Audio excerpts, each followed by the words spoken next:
Muy buenas noches, apreciados amigos. Sean todos muy bienvenidos a este repaso de la lección de escuela sabática, repaso de maestros, donde vamos a conocer más en profundidad esta lección y también algunos tips para poder darla de la mejor manera.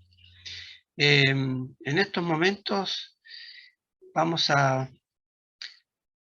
hacer una presentación del expositor, el licenciado Roger Romero, que queremos saludarlo y que se presente. Hay algunos que tal vez no lo conozcan.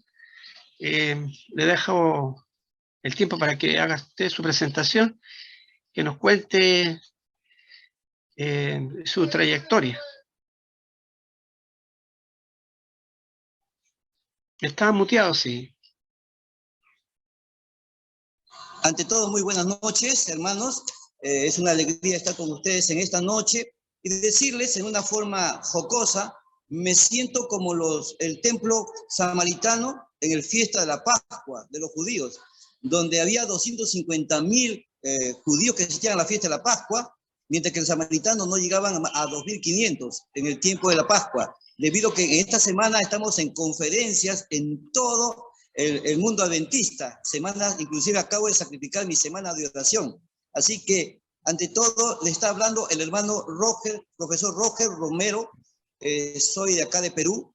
Estudié teología en la Universidad Unión Incaica de aquel entonces, de 1991, y actualmente estoy enseñando cursos de teología en las redes y soy líder de la iglesia aquí en Perú, en la iglesia de Raúl Porras Barrenechea. Para mí es un gusto estar con ustedes en esta noche. Gracias, profesor Roger. Bien, vamos a comenzar la lección. Quizá antes de dar paso al expositor, darle algún tip de pedagogía con respecto a, ya que estamos en una clase de maestros, quisiera compartir un tip sacado del libro Enseñemos, que son recursos para la escuela sabática.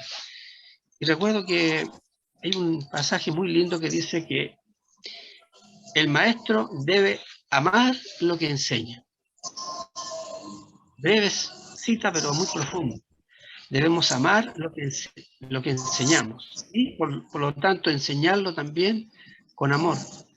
A veces podemos olvidar las enseñanzas de un profesor, pero nunca nos olvidamos de la actitud que él tuvo. Por lo tanto, debemos transmitir esa actitud de amor, sobre todo que estamos enseñando una clase que habla acerca de Dios y sabemos que Dios es amor, ¿no? Importante recordarlo. El maestro debe amar lo que enseña. Bien, antes de comenzar, vamos a inclinar el rostro para tener una breve oración. Querido Padre, te damos gracias por esta hermosa lección que vamos a estudiar. Te pedimos que tú nos des iluminación, sabiduría, y tu Espíritu Santo pueda estar en medio nuestro y que nos abra el entendimiento de esta hermosa lección de Cristo en el crisol. Todo lo pedimos en el nombre del Señor Jesús. Amén. Muy bien, profesor. Comencemos con la introducción, con una pregunta para introducir. Diferencias entre el crisol de Cristo y la del creyente. Muy bien. Apreciados hermanos, un pequeño detalle. La manera como Dios plantea la relación con su pueblo es a través de un pacto, a través de lo que se llama un acuerdo, una alianza. Y en ese acuerdo que se firmó Dios con ese pueblo Israel, le dijo lo siguiente: si tú me obedeces, yo te voy a bendecir. Si tú me obedeces, yo te voy a bendecir. Esa era la cláusula básica de todo el pacto. Pero sabiendo Dios de qué pata cojeaba el ser humano, Dios mandó un sistema restaurador espiritual que en el caso de que el individuo rompe el pacto con una desobediencia, entonces entraba el santuario como una especie de una posta médica, una reparación en caso de accidente, de caída inmoral. En toda la inclinación del pacto es que Dios le dijo, yo estaré con ustedes y estando ustedes a mi lado, ustedes van a obedecer con una total facilidad. Por lo tanto, se suponía que lo del tabernáculo era simplemente situaciones de tropiezo. Sin embargo, nos encontramos ante la triste realidad que nunca se pudo ver la obediencia absoluta de un pueblo, por lo menos en una forma creciente, para que pueda recibir las bendiciones. Prácticamente convirtió el santuario en su especie de justificación a sus pecados, convirtiéndolo más que un santuario en un camal sangriento, porque no tuvo intención de cambiar, sino de limpiarse de su indigna desobediencia. Cuando nosotros vemos en este pacto, sucede que yo debo aclarar un punto. A través de los siglos, el pacto se fue aclarando, no reforzando, se fue aclarando. Y se dijo de que el pacto para que el ser humano vuelva al Edén tenía que haber dos condiciones. Un Mesías, el que tendría que recuperar la restauración del carácter de Dios con una obediencia santa, y el primero que lo hiciera, y tenía que tener la condición de ser del linaje de David, no solamente tenía que ser descendiente de Abraham, sino del linaje de David, ese obediente que venía de ese linaje y lo hacía en forma del 100%, este sería el Mesías, el que dirigiría la segunda parte, un pueblo santo. Es decir, se necesitaba dos cosas. Un descendiente de Abraham, pero de la línea de David, que si obedecía al 100%, recibiría la promesa del pacto, bendiciones sobre bendiciones. De igual manera, un pueblo santo descendiente de Abraham, pero no de David, y aunque sea de David, pero si el primero que lo hacía, los demás descendientes de David eran incluidos en el otro paquete de ser un pueblo santo. Es decir, tanto el individuo Mesías como los individuos del pueblo tenían que entrar en una santidad para restaurar el carácter de Dios. Sucede que hay otros datos teológicos que no me voy a apartar, pero sucede algo interesante. Nuestro Señor Jesús, al venir a este mundo, necesito explicarles a ustedes, vino para poder enfrentar un crisol, dificultades. Y en este caso, ante la realidad nuestra, la iglesia del Antiguo Testamento y después la iglesia gentil del Nuevo Testamento tenían que pasar también su crisol, una especie de camino de sufrimiento. Pero yo necesito aclarar, porque prácticamente tengo que aclarar algunos puntos, ya que estamos en la etapa final, decir lo siguiente: la única manera, el camino, la única manera que Dios iba a encaminar a su Hijo es que tú me obedezcas y yo te bendiga. Pero ¿qué sucede? Que Dios nunca estuvo de acuerdo que el Hijo de Dios desobedeciera. ¿Qué es un crisol? El crisol es un proceso de sufrimientos que va a pasar el Hijo de Dios, a la cual no estaba en los propósitos de Dios en su proceso de restaurarlo. Es un proceso de sufrimiento, de crisis, que es causado por dos razones. La primera razón es por las consecuencias de su pecado. Es decir, sea un pecador o un hijo de Dios, al pecar, tiene que pagar consecuencias. El pecador al 100%. Pero el Hijo de Dios, al pecar y pedir perdón, Dios le perdona porque va a usar el tabernáculo en el Antiguo Testamento y después con Jesús en el Nuevo Testamento. Sin embargo, Dios no le va a quitar las consecuencias.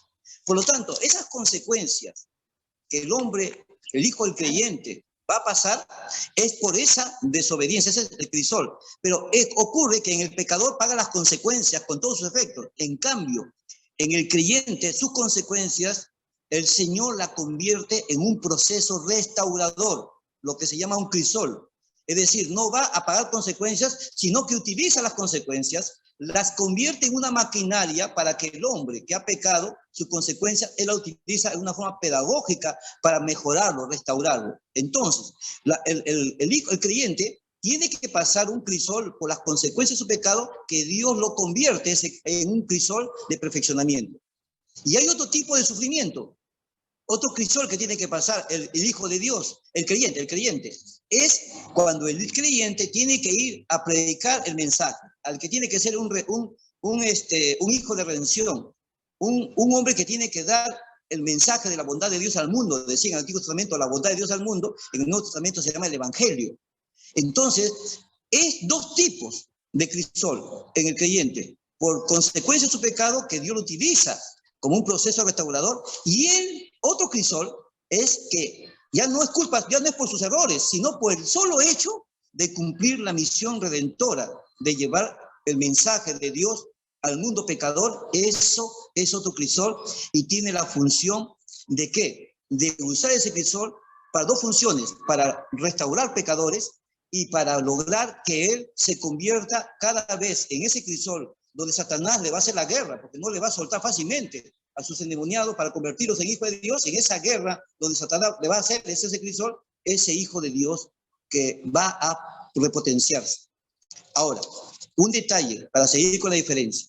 En cambio, nuestro Señor Jesús, como lo voy a sustentar después, nuestro Señor Jesús no pasó el primer crisol que pasamos los creyentes por pecar, pedir perdón y pagar consecuencias, y nuestro querido Padre Celestial lo convierte en un proceso de educación para mejorar.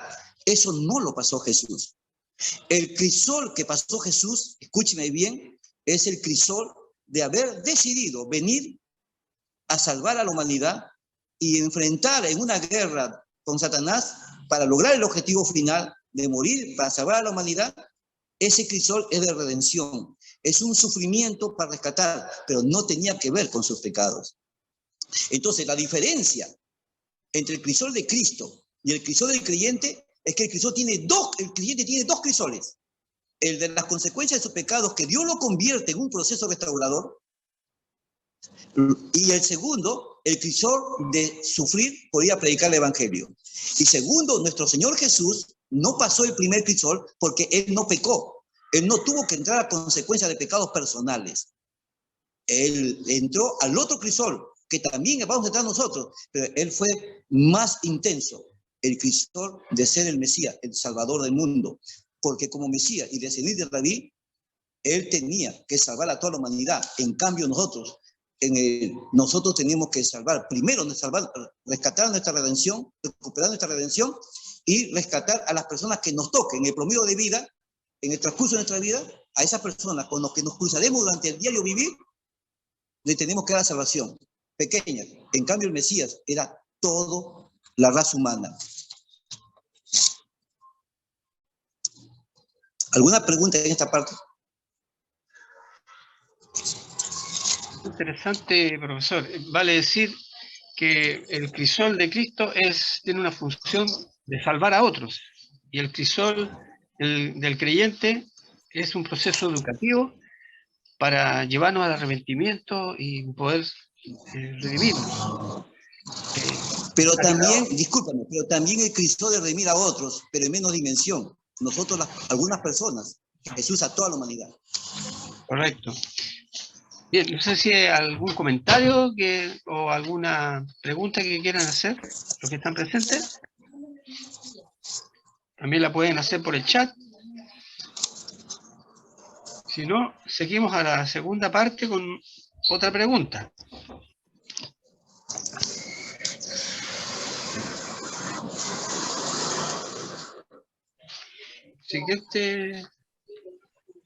Siguiente pregunta. Jesús, en su nacimiento, en su niñez, en su adolescencia, ¿tuvo crisol? Muy bien, voy a responder lo siguiente. Aclarado el asunto que Jesús no tuvo crisol de sus pecados y que consecuencias, y que Dios lo convierte en un proceso de restauración. ¿Por qué? Porque Jesús no nació con naturaleza pecadora. Lo explico en segundo. ¿Cuál es la diferencia en que Jesús no tuvo naturaleza pecadora y nosotros tenemos naturaleza pecadora? La diferencia es que nosotros teníamos tentaciones de nosotros hacia afuera. De nosotros hacia afuera. En la cultura judía hay una frase muy importante cuando enseñan a los niños. El judío, esto le decía Gilel fue el que enseñó esta pedagogía, decía así: cuando un padre veía que su hijo había golpeado a un muchacho, a un compañero, la madre tenía que venir con su hijo, que había golpeado a un alumno, lo cogía del hombro y entonces lo iba ante el compañero y señalaba el quiñe, el golpe que su hijo había causado. Y le decía a su hijo, le decía con el dedo, la mamá le decía, este quiñe, este golpe, con el dedo se iba al pecho, al corazón de su hijo. Salió de acá. Salió de acá. El pecado, la naturaleza pecadora, nosotros tenemos naturaleza pecadora porque nuestros pecados, nuestra naturaleza, nuestras tendencias, nuestras emociones salen de adentro hacia afuera. Jesús no tuvo eso. Las tentaciones de Jesús fueron de afuera hacia adentro. Nosotros tenemos tentaciones de adentro hacia afuera y también de afuera hacia adentro. Pero Jesús no tuvo tentaciones de afuera hacia adentro. Jesús tuvo tentaciones de adentro hacia afuera, sino que Jesús tuvo tentaciones de afuera hacia adentro. ¿Me comprenden? Él nunca tuvo deseos, él era inocente. Él nació, Elena G. de White dice que Jesús nació segundos antes de que Adán cayera en pecado. Nació en las condiciones morales, espirituales, de inocencia de Adán. Tenía que comenzar donde Adán, segundos antes, caía. Él tenía que comenzar de nuevo y pasar la prueba que Adán no pasó en su circunstancia personal de Jesús, inocencia, sin ningún matiz de maldad, de malos pensamientos. ¿Están entendiendo? Él no tenía, como decía Lutero decía, todos tenemos un dragón dentro de nosotros. Jesús no tenía un dragón dentro de nosotros, dentro de él. Él no tenía un dragón dentro de él. Entonces, Jesús cuando viene a este mundo, viene totalmente con un cuerpo de 4000 años degradado, pero con una naturaleza espiritual, física, mental, como la de Adán. Más pequeño, más enanito, sin embargo, la misma contextura de la materia prima de santidad que tuvo el señor Adán. Entonces, acá viene un detalle importante.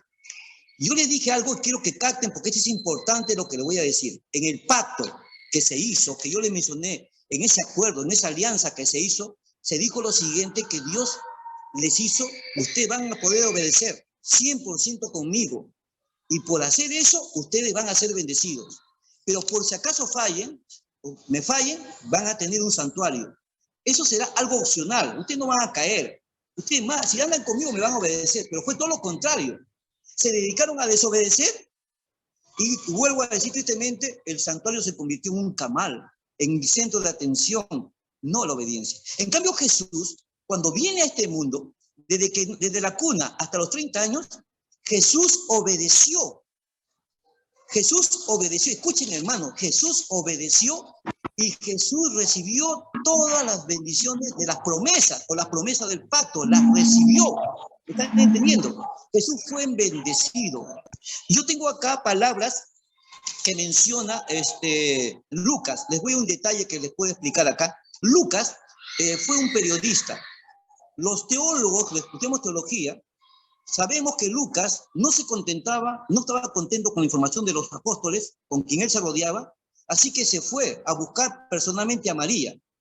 Y se fue a buscar a ella, la tradición cuenta que María estaba escondida con Juan mientras duraba la persecución en Samaria. Es una tradición, bueno, donde se haya escondido. Le dieron el lugar secreto donde estaba ella y él entrevista a María. Y todos los detalles que él tiene, que no tiene ningún evangelio, es porque él entrevistó personalmente a María para preguntarle cómo es posible que una mujer como ella haya logrado educar a un ser humano, humano sin que cometa ningún pecado. Y ella le da detalles donde él llega a una conclusión que dice en Lucas capítulo 2, dice acá un detalle acá que lo tengo apuntado, dice que Jesús decía esta frase, que crecía físicamente y se fortalecía físicamente, que Jesús desarrollaba sabiduría y que desarrolló gracia. Escuchen lo que les voy a decir. ¿Qué significa esto? Que nuestro Señor Jesús tuvo un proceso que es importante que ustedes entiendan. Jesús tenía que obedecer, pero hay un problema. La obediencia tenía que comenzar con la madre. Seguía con una etapa del niño, en su etapa preparatoria, le hacía obedecer. Por ejemplo, ella lo llevó al templo. ¿Y para qué lo llevó al templo? Lo llevó para que Jesús pusiera a pasar las tres cosas: la circuncisión, la consagración, ¿me están entendiendo? Y la dedicación, la consagración y la circuncisión. Entonces, ella hizo que Jesús obedeciera siendo pequeño, porque la madre tenía que ayudar a que Jesús cumpla esos requisitos. Los judíos dicen que el judaísmo, cuando ve la Torah, no la ve como... hay un rabino que dice, escúcheme, gentiles, dice, dicen los judíos, el judaísmo, la Torah o los 10 mandamientos no son 10 sugerencias, son 10 no de obediencia. Y para el judío, por donde ellos vean en los rincones de la Torah, encuentran leyes, el judío dice, o lo obedecemos de corazón o lo obedecemos legalísticamente, pero tenemos que obedecer. ¿Me están entendiendo? Es decir, María sabía que Jesús tenía que obedecer aún siendo pequeño y ella tenía que hacerlo obedecer, cumpliendo los requisitos que pedían las leyes judías, porque el niño tenía que seguir procesos. Y por eso nosotros tenemos que comprender que él cumplió gracias a su madre esos ritos que él pequeño no podía hacerlo. Es importante que la madre inclusive tenía que purificarse 40 días porque no podía contaminar al niño. ¿Me están entendiendo? Yo quiero dar unos detalles. Para nosotros, las leyes que nosotros vemos en la Biblia son leyes normativas. Sin embargo, son principios espirituales que tienen repercusiones en el mundo celestial y que algún día entenderemos por qué cada ley fue tan importante y Dios las dio. Mientras que nosotros lo vemos como oprobiosas, molestosas, tenían funciones determinantes en el mundo espiritual. Entonces, cuando vemos que decía que Jesús crecía y se fortalecía, quiero dar unos detalles muy importantes. ¿Por qué Lucas dice que crecía y se fortalecía, tenía sabiduría y tenía gracia? Tengo que explicar teológicamente, porque escuchen, Lucas está diciendo que Jesús, no se sabe la historia de Jesús desde que nace a los 30 años. ¿Saben por qué?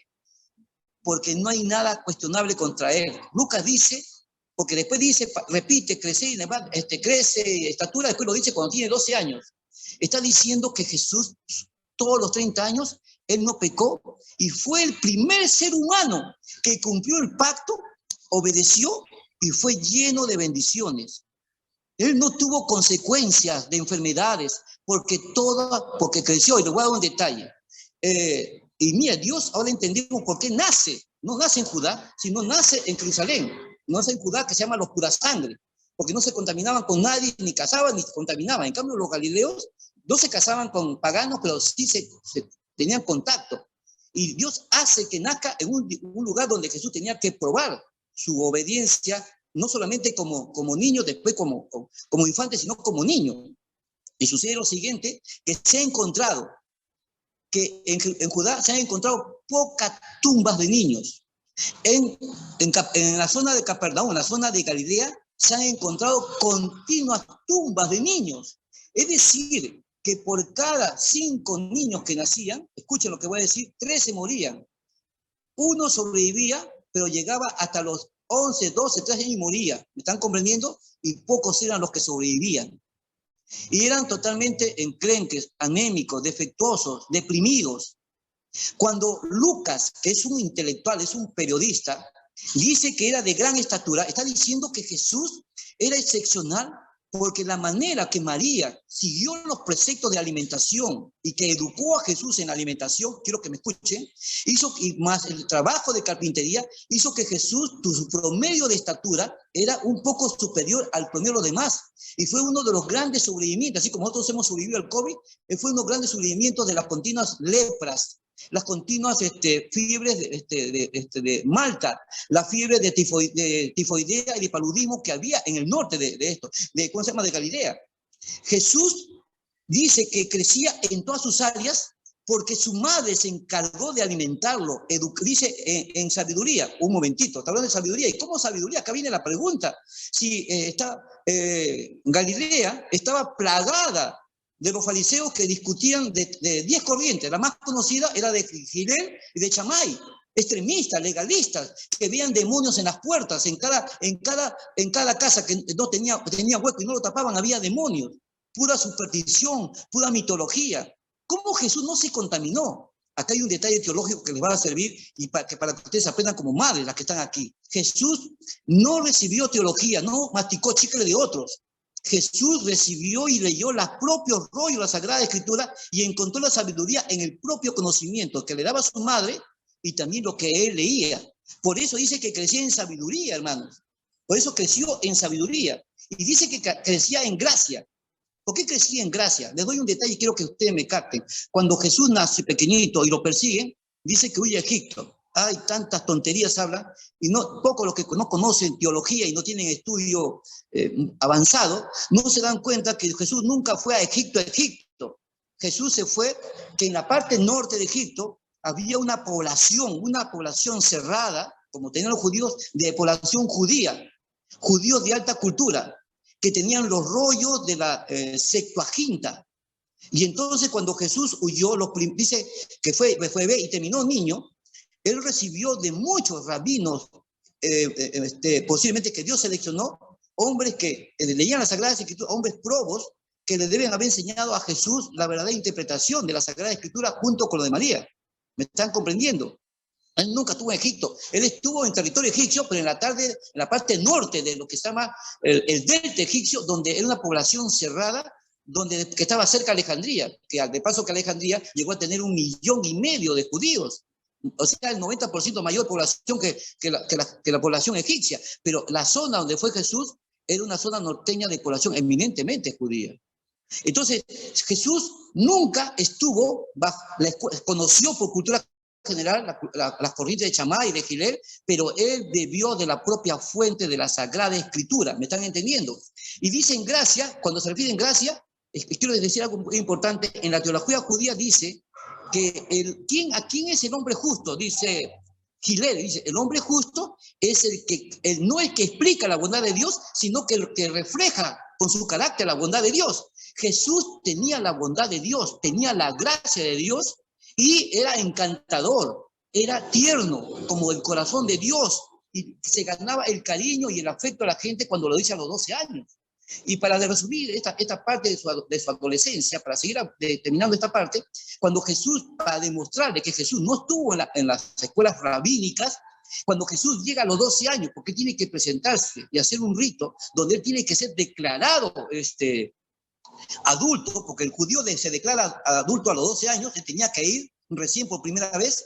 Él no va a la fiesta de la Pascua, que era una distracción tremenda. 250.000 judíos se distraían en tantas cosas, hasta su papá y su mamá se distrajeron. Pero Jesús se fue porque sucede que cuando venían estas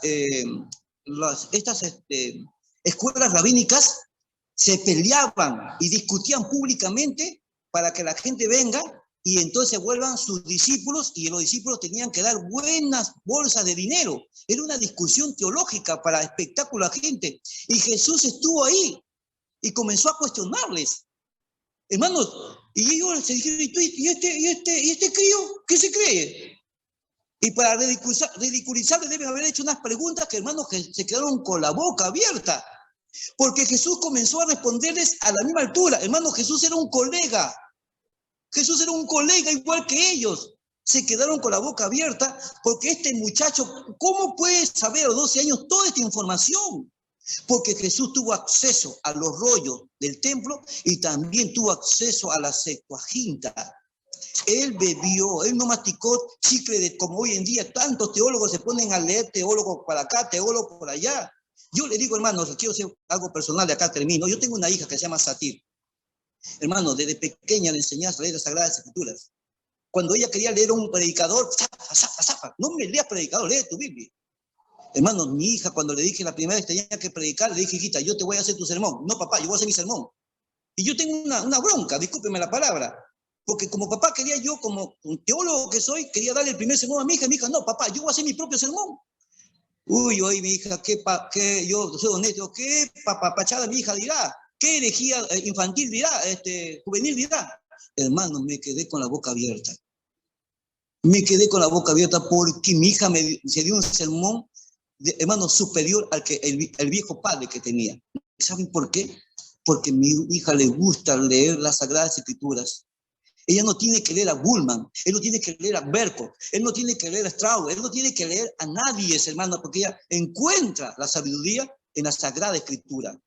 Jesús estuvo como colega. Es como si esos rabinos estuvieran enseñando física a un ingeniero de espacial, que era Jesús, que sabía conocimientos que él había encontrado en la Sagrada Escritura. Ni siquiera tenía que hacer revelación extemporánea. La encontró en esos recovecos secretos que armó en su cerebro. Joyas, perlas, cuando él no nadaba, él buceaba en las Sagradas Escrituras. Aprendamos eso de Jesús, en la educación de esa mujer llamada María, que enseñó a su hijo a amar la Escritura.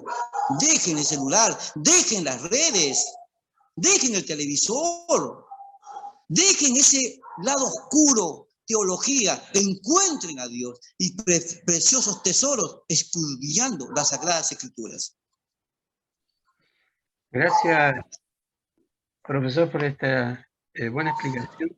Es decir, Jesús pasó por el crisol en todas las etapas de su vida, desde niño, y Herodes que lo persiguió para matar a los niños, y cómo creció en Nazaret y no se contaminó, admirable, ¿no? De todo, el Señor lo libró. Hay una pregunta, profesor, en el chat, dice Néstor, ¿puede una persona crear su propio crisol? Eso se llama, en este nivel psicológico, se llama sadismo. Voy a explicar, parece que no me han entendido, escúchenme. Dios, clarito, Dios no te manda, no te mete a un crisol. Dios nunca, no es sádico, no es enfermo de la cabeza. Dios te quiere llevar por la obediencia para bendecirte. Pero ¿qué sucede? Ve que tú te metes al problema y vas a recibir las consecuencias, pero tú le pides ayuda, entonces Él te va allá. Y en vez que, pero Él te acompaña y te va a decir cómo salir del laberinto. Él te va a meter para sacarte del problema. ¿Me están entendiendo? Yo he escuchado pastores que en forma equivocada, han contado una historia bonita, pero equivocadamente cuentan esto, que da la impresión de que Dios es sádico, que quiere meter a sus hijos a dificultades. La única dificultad que sí te mete es por predicar el evangelio tú, porque tú decides al final. Ese es el otro crisol.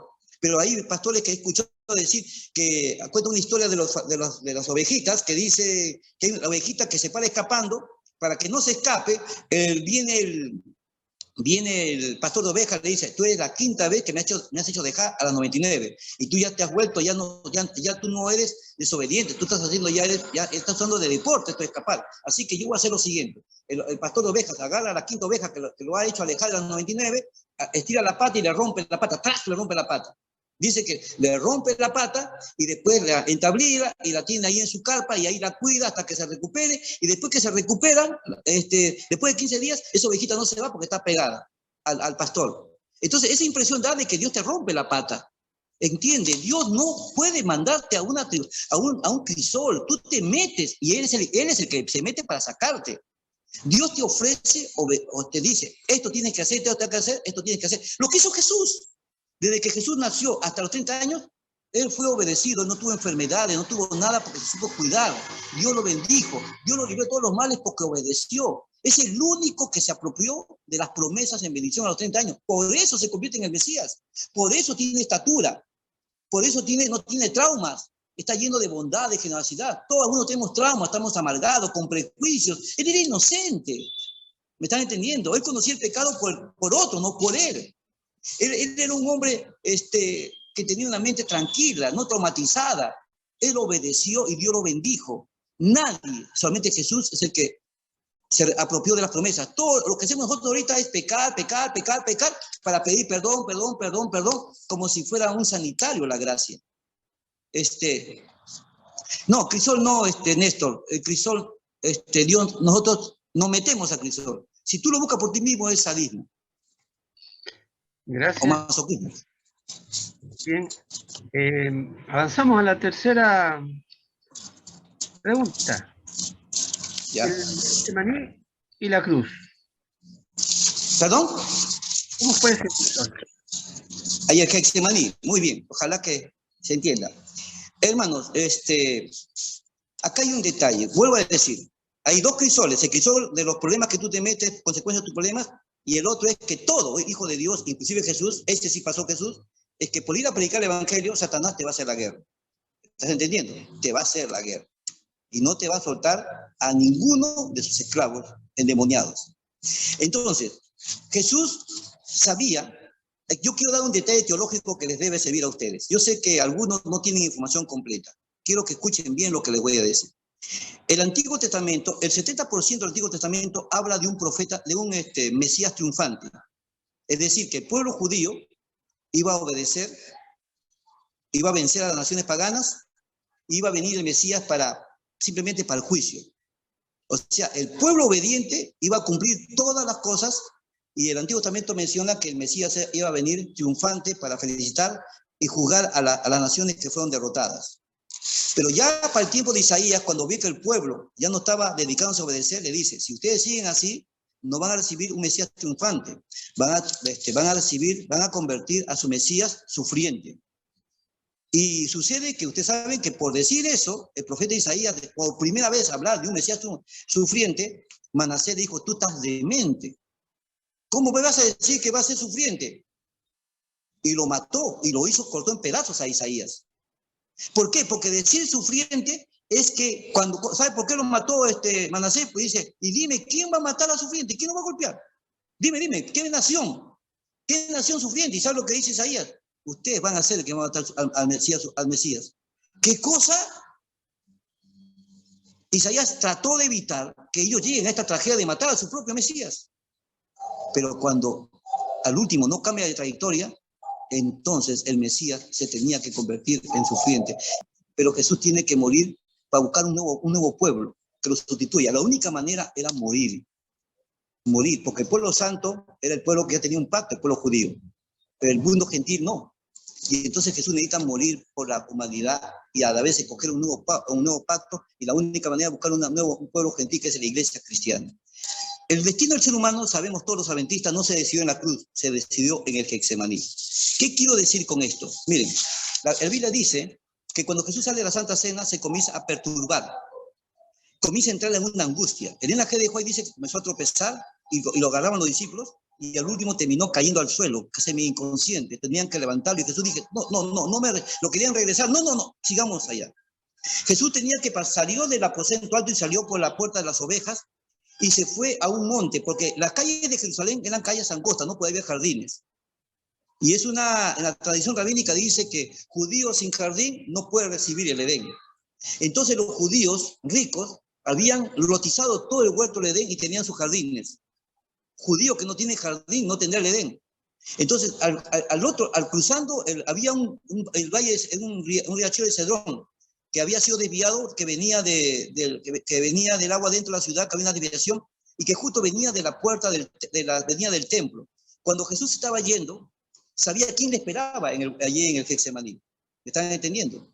Y entonces, cuando él estaba yéndose al Monte de los Olivos, la tradición cuenta que fue la mamá de Marcos la que le da la llave, porque eran jardines particulares para entrar, para orar. Él siempre oraba ahí.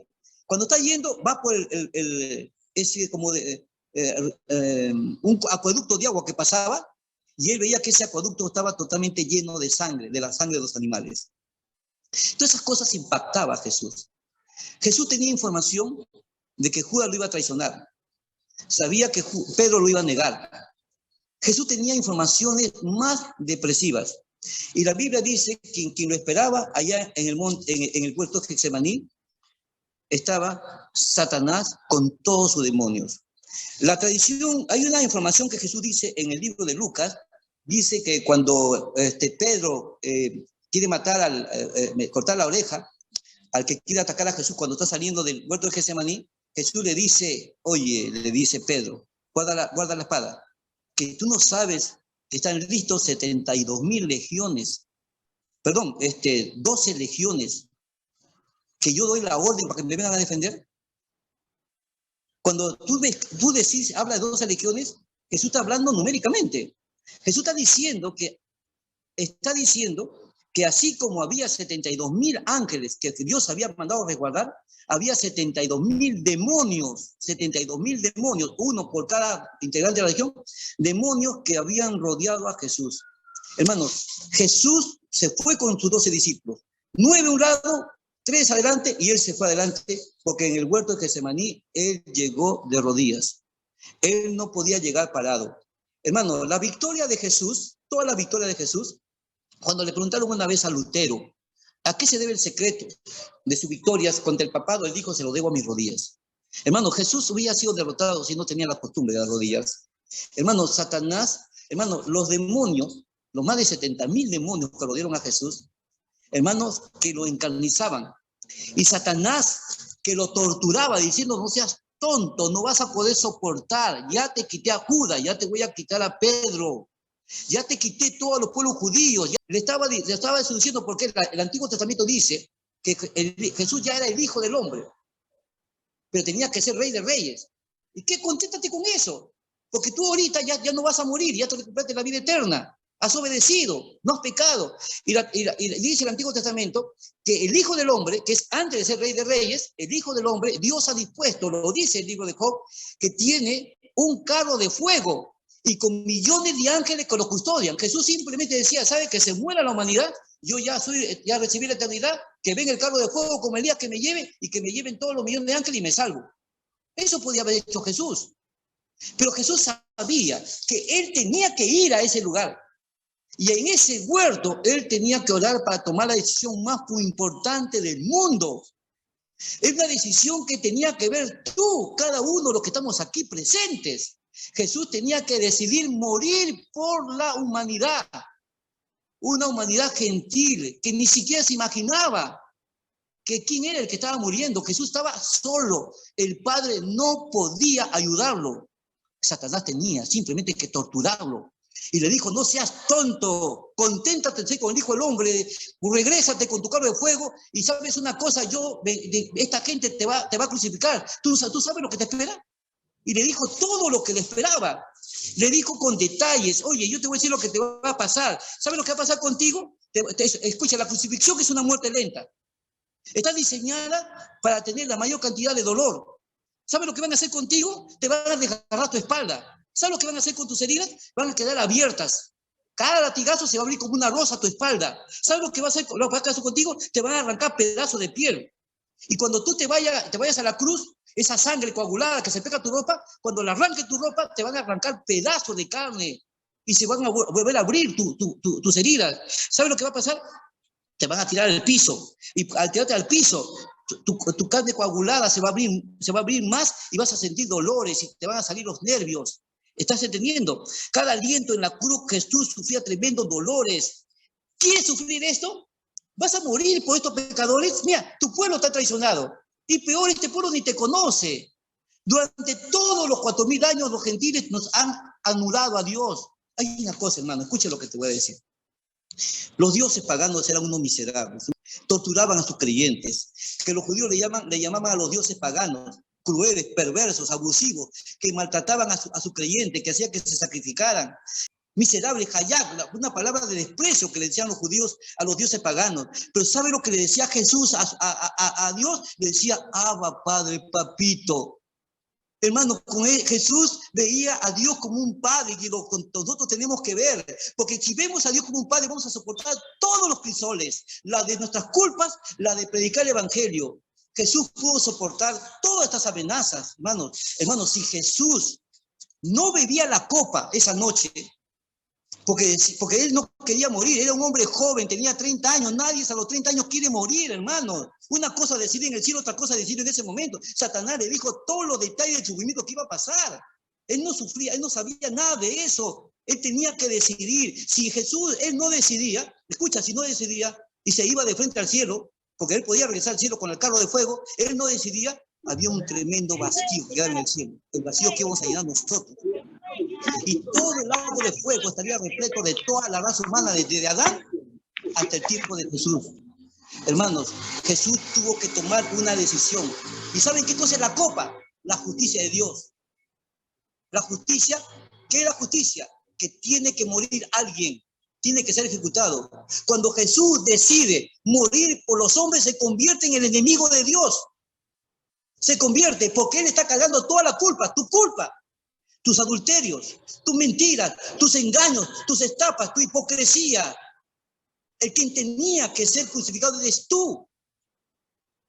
Él cargó, volvió un delincuente, se volvió un enemigo ante los ojos de Dios y Dios tenía que ejecutarlo porque ejecutando a él, no te ejecutaban a ti.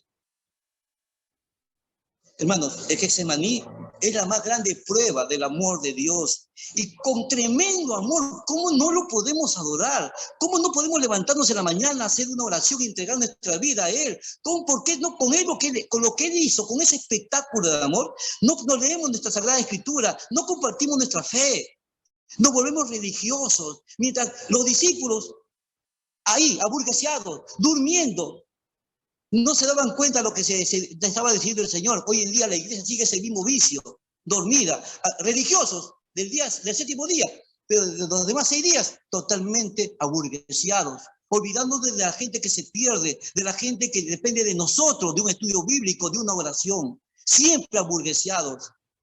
¿Cómo es posible la ingratitud de no valorar lo que hizo este hombre? Es Getsemaní. Sí, jovencito, ahí acabó. Se me está acabando todo el tiempo, ¿no? Gracias, profesor. La verdad que la pasión de Cristo tiene un profundo significado para nuestras vidas. Y nuestro Salvador es algo que nos debe sobrecoger y llevarnos a los pies de Él, a rendirnos a Jesús. Otra pregunta. ¿Cuáles son los resultados del crisol de un redentor? ¿Cuáles son los resultados del crisol de un redentor?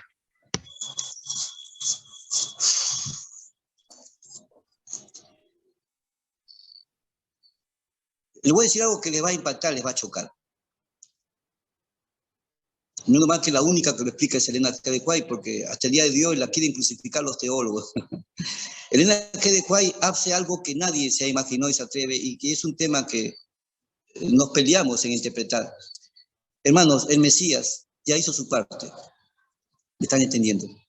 Hermanos, cuando Jesús muere en la cruz, sucede algo en simultáneo, un cambio de posta. El velo del templo tenía 19 metros de altura. Tenía 13 centímetros de gruesor. Era imposible romper ese velo. Dividía el lugar santo del lugar santísimo. Los hombres no sabían que había algo ahí al otro lado, pero no lo podían ver. Había cerrado. Cuando Jesús muere en la cruz, se rompe el velo. Tiene que haber sido un ángel gigante para que haya roto un velo que tiene 13 centímetros de gruesor. Y se parte en 2 de arriba hacia abajo, y ahí estaba solito el sumo sacerdote con la ovejita. Cuando lo va a degollar con esa daga curva, él siente se rompe. Y mira y ve cómo se rasga un velo de 19 metros con 13 centímetros de grueso. El sonido era grotesco. Se abría y en ese momento el animalito se asusta, y el hombre asustado por la herradura del templo, la herradura, suelta el cuchillo. El animalito se le escapa de las manos, y la mitad de la cortina lo golpea al sacerdote y lo tira al suelo y da vueltas. En ese momento estaba habiendo cambio de posta. Moría el sacerdote. El único que podía entrar al otro lado, a la presencia de Dios. Era el único que representaba a toda la iglesia del Antiguo Testamento, el pueblo judío. El pueblo judío no tenía acceso a la presencia de Dios. Dios tenía que mandar gente, seres celestiales, del santuario celestial, o del, ¿cómo se llama? Bueno, no voy a cambiar de nombre porque va a haber mandaba acá, me están entendiendo. Pero con Jesús se abre el compartimiento. Y de ahora en adelante, el Hijo, la iglesia, el que sigue a Jesús, en el momento que ora, aparece en el cielo. Eso no pasaba en el Antiguo Testamento. Dios te miraba de arriba hacia abajo. No tenías acceso. Eras pecador, miserable. Con Jesús nos abre las puertas de par en par al cielo. El Hijo de Dios, el gentil, la iglesia, hoy en día, con solo doblarse las rodillas, tiene acceso al cielo. ¿Me estás entendiendo? El Señor nos escucha. Ustedes ven cuando Esteban lo están torturando con las piedras, y abre las compuertas, y él dice, dice que ve a Dios. No es que ve a Dios, Él está ahí. Él está en el cielo, está a los pies del trono de Dios. Ese es el privilegio que nos da Jesús, hermanos. Jesús, hermanos, ha convertido la cruz, hermano, en el espectáculo del acceso al cielo. Hermano, ¿por qué Jesús tuvo que soportar todo este sufrimiento, toda esta miseria? ¿Por qué tuvo que ser torturado de la manera que fue torturado? Hermano, la Biblia dice que era necesario que el Hijo del Hombre sufriera, pero lo dice después de que el pueblo judío decide abandonar y Jesús tiene que morir para formar un nuevo pacto con una nueva iglesia. Hermanos, yo te quiero decir algo importante para terminar la lección de alguna manera. Como hijo de Dios, tenemos que entender algo en esta lección. La única manera que Jesús logró pasar el crisol, no del sufrimiento de sus pecados, sino de morir por lo demás, escúcheme, es pensar en una sola persona, en cada uno de nosotros. Hermanos, el problema de nosotros en los crisoles que pasamos, mayormente pensamos en nosotros y le pedimos ayuda a Dios. Le pedimos al Espíritu Santo. Hermanos, ¿cuándo dejaremos de centrarnos en esa idolatría de nosotros mismos? ¿Cuándo no entendemos que en vez de meternos en problemas, debemos estar metiéndonos en la predicación y el compartir nuestra fe con otros? Que nuestros verdaderos crisoles deben ser porque tú vas a predicar. Recuerdo una niña que le daba bastante estudio bíblico acá en la iglesia y vino toda ensangrentada, golpeada porque el papá le había pegado por tratar acá a la iglesia. Y digo, ¿qué pasó? Dije, ¿te golpeaste? Mi padrastro me ha golpeado porque yo iba a venir a la iglesia. Esa niña golpeada, su cara hinchada, porque el padrastro no quería que venga a la iglesia, pero ella vino y se golpeó. Ese es el crisol que tenemos que pasar. El crisol de honrar a Dios con cumplir nuestra misión de predicar el evangelio. Esos golpes tenemos que recibir.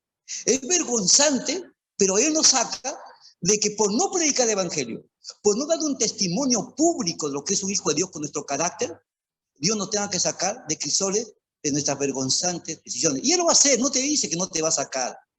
Pero haz un revuelo, cambia. Dios tiene promesas, bendiciones que se perdieron durante los 5, 15, 20, 30 años que te has perdido. Enfermedades, crisis económica, divorcios. ¿Por qué? Porque desobedeciste a Dios. Pero Dios tenía éxito económico, salud, bendición en tu hogar, tus hijos no están en la droga, tus hijos están bendecidos, porque tú no sucede porque no obedeciste. ¿Sabe una cosa? Termino con esta frase. ¿Cómo yo debo obedecer? ¿Cómo hizo Jesús? Mira, escúchame bien lo que te voy a decir. Escucha y con esto termino. Tú tienes un enemigo dentro de ti. Se llama tu naturaleza pecadora. ¿Entiendes? Hay un dragón dentro de ti, dice el Lutero, que comienza a mandar todos los días sensaciones, emociones. Haz esto, mira, mata, roba, engaña, estafa, te mete. Y quiere dominar tu mente. Entonces tu mente tiene el último bastión, que es el único lugar donde tú existes, eres. Porque tú decides sí o no. Y esta naturaleza pecadora quiere dominarte, quiere darte un golpe de estado. Y estás siendo derrotado cada día. Y estás casi derrotado. Entonces viene el Espíritu Santo y te dice lo siguiente. Escúchame. Yo he venido para ayudarte. Me mandó Jesús. Soy el otro Paracletos, el otro Consolador. Yo he venido para ayudarte. Pero escúchame, tú eres una persona, yo soy una persona. Yo te respeto y tú me tienes que respetar. Yo no soy un demonio para meterme dentro de ti y manejarte como un muñeco. Así no funciono yo. Yo funciono para estar contigo. Y escucha, ¿sabes cómo yo funciono? De la siguiente manera. Yo tengo aquí paquetes que se llaman fruto del Espíritu Santo. Cada fruto del Espíritu Santo son decisiones que te van a sacar para cada tipo de problema que tú tengas, dificultad. Yo tengo un tipo de fruto. ¿Estás entendiendo? Que son paquetes de decisiones. Ahora mira, si tú me obedeces, yo te voy a bendecir. Todo lo que tú hagas va a ser bendición. ¿Me estás entendiendo? Pero ¿sabes lo que es una cosa? Para que eso suceda me tienes que obedecer. Y entonces yo te tengo que esperar el punto vacío, el punto muerto, que sea punto vacío. Es que tú todos los días debes levantarte y decir, muy bien, me levanté, Espíritu Santo, sé que tengo que ir a la universidad, tengo que ir a trabajar al colegio, te pido que me digas qué es lo que tengo que hacer hoy día. Solamente dime eso. Y entonces yo en tu mente usaré los pasajes bíblicos que tú tienes o te diré directamente a ti, te diré directamente lo que tienes que hacer. Termino con este ejemplo. Mi hija se ha ido a una semana de predicación.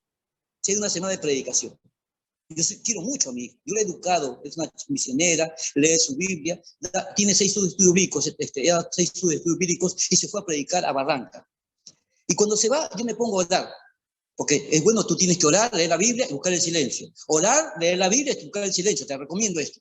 Y yo me pongo a orar de rodillas y le digo, Señor, cuida a mi hija, que no le pase en el trayecto nada, que no le toque un agresivo catecúmeno, dale sabiduría para su mensaje, encárgate que le den de comer, que la protejan por acá, por ahí. Me pongo a orar cuando escucho algo en mi mente que me dice, oye, ¿qué? ¿Tu hija nomás está en el proyecto Antioquía? ¿Qué? ¿Solamente me estás pidiendo que yo te pida bendición para tu hija y lo demás? Uy, en ese momento dije, perdóname, Espíritu Santo, perdóname. Hermano, sentí vergüenza. Estaba orando solamente por mi hija. Y había el chico Kilmer, y había otros jóvenes. Hermano, tuve que orar por el muchacho y por todos los jóvenes de la campaña que se llama Proyecto Antioquía. ¿Te das cuenta? ¿Te das cuenta cómo el Espíritu Santo, con la oración, con la lectura de la Biblia y en el silencio, Él se comunica contigo? Hermanos, aprende a reconocer la voz del Espíritu Santo.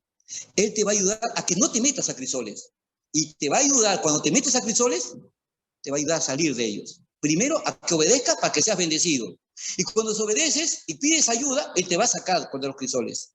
Pero también te va a sacar de los que te vaya a decir, hijo, hay un crisol que vas a pasar de todas maneras. Es que tú vayas a predicar. Y Satanás ahí te va a poner dificultades. Spurgeon decía un detalle, acá termino. Spurgeon decía, todo hijo de redención está destinado a morir como Jesús. ¿Sabían ustedes eso? Spurgeon dice, yo me muero con esta verdad. Todo hombre que acepta a Jesús como Salvador y se convierte en un ser redentor, está destinado a morir por los demás. Pero no todos morimos por los demás, morimos por nuestras propias aburgueseadas vidas que vivimos. Hermano, si no quieres morir por los demás, dedica tu vida a predicar y a hacer estudio de la Biblia. Esa es tu responsabilidad. Y sabes una cosa, esta es la palabra final. Haz que valga la pena la muerte de Jesús. Haz que tu vida valga la pena. Preocúpate de los demás, porque también necesitas ser un ser redentor como Jesús lo fue. Que Dios te bendiga, hermano. Que Dios te bendiga. Muchas gracias, profesor Roger. Ha sido un broche de oro brillante que ya termina, ¿cierto? Cristo en el crisol. Debiera ser nuestra meditación. La pasión de Cristo debiéramos tenerla siempre muy presente en nuestras vidas. Le dejo el tiempo para que el profesor nos despida con una oración, por favor. Querido Padre, el judío tiene una frase: al cielo se llega dignamente con obediencia. Muchos entrarán por la gracia del continuo perdón, pero el que entra al cielo entrará con digna obediencia y les espera corona de vida. No podemos vivir nuestra vida pecando y pidiendo perdón. Señor, te pido que al terminar este trimestre aprendamos a buscar y ubicar que el ser espiritual que está con nosotros es el Espíritu Santo. Jesús está en el cielo. Él está intercediendo. Quien está con nosotros, aunque esté invisible, es el Espíritu Santo. Con Él tenemos que generar una relación. Decirle en la oración, decirle en la lectura de la Biblia, en el silencio de la meditación, que podamos reconocer cómo va a hablar con nosotros. Él tiene un sistema de comunicación especial y cada vez lo reconoceremos en forma milagrosa. Cuando nos libre de un problema, cuando nos libre de una tragedia, de un pecado, Él nos avisará. Hermano, querido Padre, enséñanos a obedecer. Dejemos de estar solamente usando la gracia. Aprendamos a buscar la bendición o la obediencia y poco la gracia del perdón. Tenemos que crecer. No podemos llegar al cielo como enanos. Tenemos que llegar como Moisés. Tenemos que llegar como Daniel. Tenemos que llegar como José. Ese enanismo de esta iglesia tiene que cambiar. Bendice a cada uno de mis hermanos. Bendice sus hogares. Bendice sus sueños, sus planes. Pero te pido que le dé sabiduría y bendiga su crecimiento espiritual, es que tanto falta a la iglesia hoy en día. Gracias por esta noche. Te lo pido, Padre, en el nombre de Jesús. Amén.